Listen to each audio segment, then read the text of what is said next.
Hello' গাইছ, আজি বহুত দিনৰ মূৰত ওলাইছে মানে অলপ দূৰলৈ আৰু এইফালে আমি আহিলোঁ মেট্ৰ' ষ্টেচন, লৈ ল'লোঁ টিকেট মেট্ৰ' কাৰণে। এইফালে আহি গ'ল আমাৰ ট্ৰেইনখন। আৰু গাইছ, মই অকলে অহা নাই দেই, মোৰ লগত আহিছে এখেত।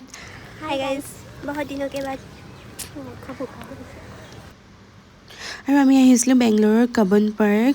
মই অহা নাছিলোঁ, সেইকাৰণে আহিলোঁ। আৰু পাৰ্কখন বহুত ডাঙৰ, মানে ঘূৰি ঘূৰি শেষ কৰিব নোৱাৰি। এইফালে চাওক ইমান ধুনীয়া ফুল ফুলি আছে, সেইফালে ষ্টেচু এটাও আছে, সেইফালে সোমাই যাব নিদিয়ে।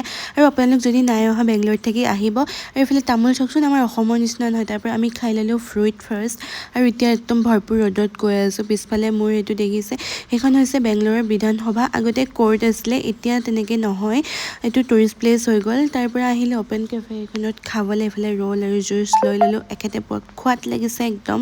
আৰু এতিয়া হৈ গ'ল আমাৰ ঘূৰি যোৱা সময়, গধূলিয়ে হ'ব হ'ল। গৈ আছোঁ আকৌ থিয় হৈ মেট্ৰ'টো আছিলে।